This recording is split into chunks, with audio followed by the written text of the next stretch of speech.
Hello, all you freedom-loving people. Welcome to another episode of Front Page International. I'm your host, Scott Cameron Goulet. Mitch McConnell appeared to freeze up again in front of reporters. His aide announced that he'll be consulting a physician. The National Archives has repeatedly refused to provide emails that are related to Joe Biden using aliases, even after the Southeastern Legal Foundation filed a FOIA request for these emails with the National Archives. Kari Lake is still at it. She won a recent court victory, giving her a trial date in September, seeking to acquire mail-in ballot signatures. Meta has taken down 7,700 Facebook accounts that were spreading propaganda about the United States and were promoting the Chinese Communist Party in the Xinjiang region in China. Several elections have overturned or caused coup d'etats in Africa and Central America recently.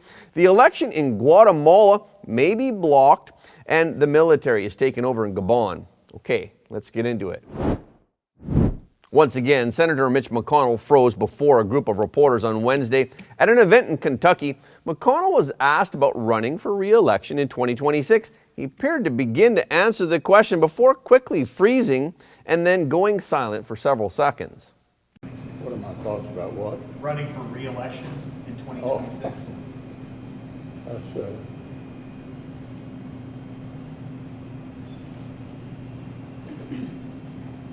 Did you hear the question, Senator? Running for re-election in 2026? All right, I'm sorry, you all. We're going to need a minute. Senator. Penny. Yep.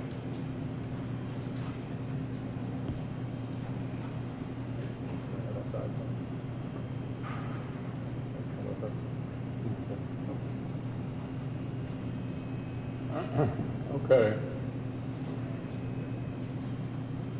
Somebody else have a question? Please speak up. This is the second time in less than 2 months that such an incident interrupted McConnell's news conference. A McConnell aide announced that he would be consulting a physician before his next event. His office has not yet provided any information about his freezing up. His office has not shared any of McConnell's medical advice or diagnosis either. Joe Biden used at least 3 email aliases during his tenure as vice president of the Obama administration. This has led to intensified congressional scrutiny of his involvement in his son's overseas business dealings. In addition, the National Archives was taken to court for refusing to turn over thousands of related emails. White House records show that Biden used 3 aliases as vice president. He used Robin Ware, Robin L. Peters, and J.R.B. Ware. Biden sometimes sent outgoing mails under these 3 aliases. Biden has not explained why he used these aliases, but his concealment of his aliases raised questions among House investigators about whether he used the alias email accounts in order to participate in the family's overseas business dealings. The National Archives released a scheduling email that was sent by the White House to then Vice President Joe Biden on May 26, 2016. This was prior to a related call with Ukrainian President Petro Poroshenko. The email was sent to Biden's alias, Robert L. Peters, and the email was copied to his son, Hunter Biden. Hunter Biden was then a member of the board of directors of Burisma Holdings, the Ukrainian energy company that was seeking to emerge from a corruption investigation. Email aliases are nothing new for senior government officials. Barack Obama used one while in office, as did then Secretary of State Hillary Clinton. But the email that Biden received was simultaneously CC'd to his son. His son has never been a government official, so why did the White House CC Hunter on a work email? House investigators are concerned that Joe Biden used multiple aliases in order to hide his involvement in his son's business dealings. New testimony from Devon Archer, the former business partner of Hunter Biden, suggested that Joe Biden, as vice president, was used to facilitate business deals for their soft brand so Hunter could sell their brand to foreign business partners in China, Russia, Ukraine, and other countries. The House Oversight Accountability Committee is reviewing National Archives records in order to learn more about the emails with Joe Biden's alias. The Southeastern Legal Foundation has filed a lawsuit demanding that the National Archives turn over the emails. The National Archives has repeatedly refused to provide the emails and records that are related to Joe Biden's aliases. The Southeastern Legal Foundation first filed a Freedom of Information Act, a FOIA request for Joe Biden's emails with the National Archives in 2021.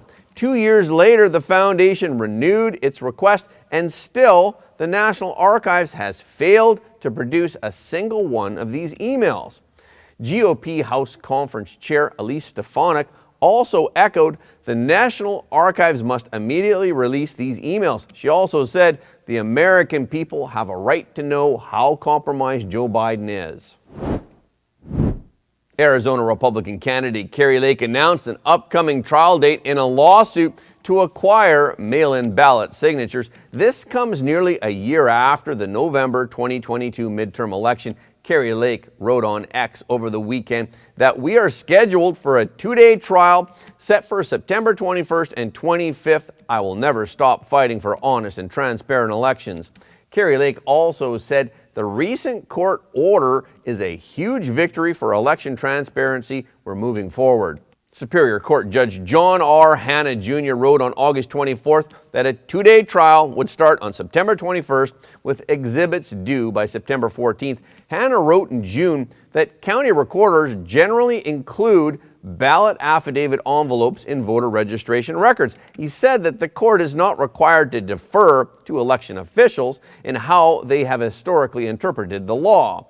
He rejected arguments that were submitted by Maricopa County lawyers who had argued that ballot affidavit signatures are a portion of the voter registration record. The lawyers argued that they're considered confidential under state law. However, Hanna told Arizona Capital Times 2 months ago that I am not convinced that the ballot affidavit is a voter registration record. Hanna noted that it is a record from which the election officials derive information that becomes part of the voter registration record, but that doesn't mean the ballot affidavit itself is a voter registration record. Before we move on, I want to take a moment to thank you all for your support of Front Page. Every like, comment, and share helps more people to see the truth. If you haven't already, please subscribe. And if you have already subscribed, we thank you, but please double check to make sure that you're still subscribed, because some of our audience have reported that they're somehow unsubscribed without their knowledge. Okay, let's get back into it.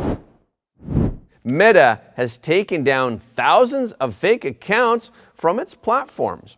These accounts were linked to China's law enforcement agencies, and they formed the world's largest online influence operation.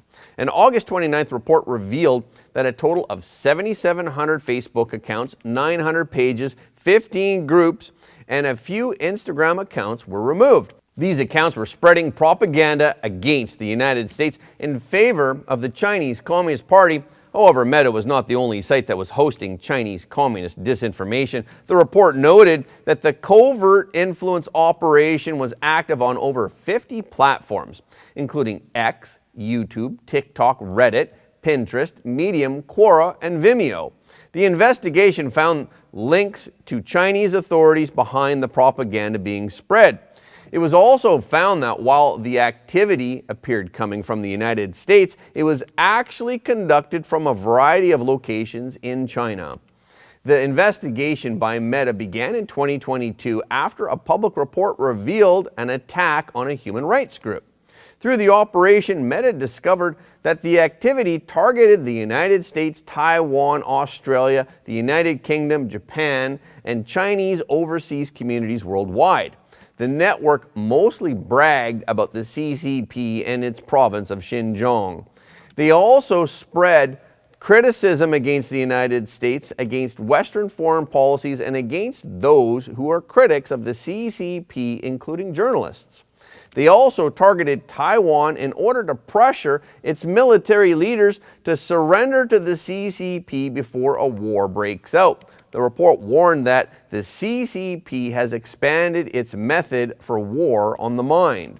In this way, it hopes to win a real military advantage in a future conflict. One of these methods is called cognitive domain operations. So what is cognitive domain operations?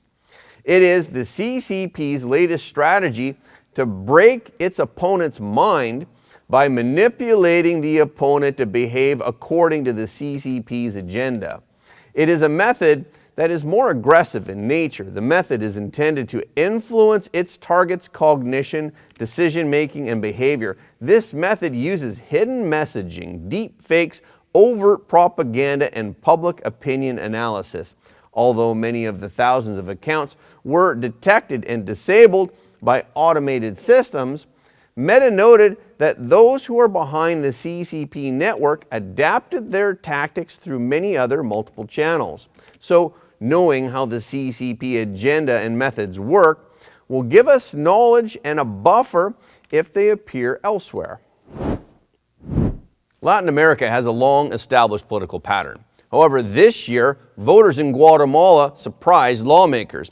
Inflation, poverty, and rising violent crime have affected Latin America's post-pandemic economic recovery, and this has made it easier for long-shot candidates to win. As a result, overwhelming support for less conventional presidential candidates has shaken established political parties and crime gangs. Recently, Bernardo Aravelo, who is a little-known politician and the head of the center-left Seed Movement Party, won Guatemala's second-round runoff presidential election. The victory shocked Aravelo's opponent, Sandra Torres, who was a legacy politician and a former First Lady. Aravelo's campaign focused on implementing a plan to tackle Guatemala's surging drug cartel and crime problem, their malnutrition, and the national unemployment. It appears that Aravelo's approach differed from what many call the more free stuff tactic that is commonly used by leftist governments. Evan Ellis, who is a Latin American analyst and professor at the U.S. Army War College Strategic Studies Institute, argued that Aravelo's unlikely win highlighted Guatemala's refusal to follow the established candidates. Ellis asserted that this resulted from deep-rooted dissatisfaction with the current system. Aravelo was confirmed as the winner of Guatemala's presidential election by the country's Supreme Electoral Tribunal on August 29th. However, on the same day, another government body ordered his political party suspended. Aravelo appears certain to take office on January 14th, but it's unclear whether his Seed Movement lawmakers can join Congress. Aravelo has faced a number of legal challenges and allegations of irregularities, highlighting yet another country having election issues.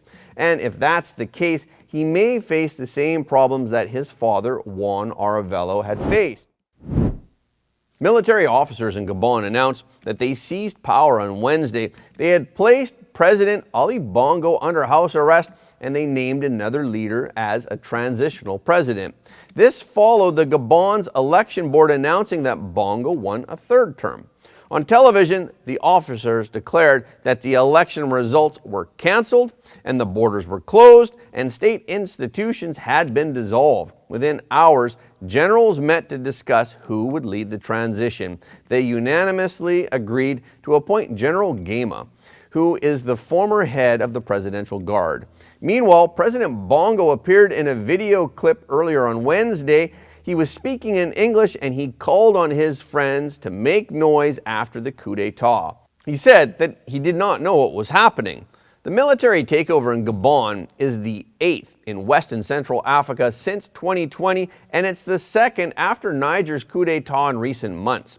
Military officers have also seized power in Mali, Guinea, Burkina Faso, and Chad. They erased democratic installations since the 1990s, and they raised fears among foreign powers who have strategic interests in the regions. Bongo took over in 2009 after his father Omar had ruled Gabon since 1967. Opponents argue that Bongo has done little to share the state's oil and mining wealth with the 2.3 million people. Violent unrest broke out after Bongo's contested 2016 election victory and a coup attempt foiled in 2019. The Gabon officers, who call themselves the Committee of Transition and Restoration of Institutions, said that the country faced a severe institutional, political, economic, and social crisis. They also claimed that the August 26 vote was not credible, highlighting yet another country with election issues. In addition, they said that they had arrested the president's son and others for corruption and treason. Concerns about recent election transparency were not raised by enough international observers. This was exacerbated by the suspension of some foreign broadcasts and a decision to cut internet service and to impose a nighttime curfew after the vote. However, Bongo's team rejected the allegations. On Wednesday, the internet appeared to be working for the first time since the vote. The government confirmed web access and all international broadcasts were restored, but the government said that it would keep the curfew in place until further notice. The United States Department spokesperson Matthew Miller said in a statement, "We urge those responsible to release and ensure the safety of members of government and their families and to preserve civilian rule." EU Foreign Policy Chief Joseph Borrell insisted that the military coup in Gabon could not be compared to the Niger crisis. He argued that officers intervened after Bongo won an unfair election. Germany, however, condemned the coup in Gabon while acknowledging that there were legitimate concerns about the polls that preceded the military coup. On the other hand, the United Kingdom condemned the unconstitutional military takeover of power in Gabon, and they called for a constitutional government. Central Africa's political bloc, the Economic Community of Central African States, or ECOWAS, denounced the coup in a statement. ECOWAS planned an imminent meeting of heads of state to determine how to respond. However, they did not give a date. Nigerian President Bola Tinubu, who is the current chair of the West African bloc ECOWAS, said that he was working closely with other African leaders. He was trying to contain what he called a contagion of autocracy spreading across Africa. And that's a wrap for this episode. Thank you so much for your support of Front Page. Please remember that every like, comment, and share helps more people to see the truth. We've also heard from some of our audience members that they don't get notifications of our videos anymore from YouTube, so please follow us on Telegram, Gab, Getter, True Social, Twitter, and on Ganjing World for the latest updates. Okay, this is our show for today. Thank you so much for tuning in. If you like what you heard today, please don't forget to like this video and share it with your friends and family because everybody deserves to know the truth. Again, thank you for watching Front Page, and we will see you next time.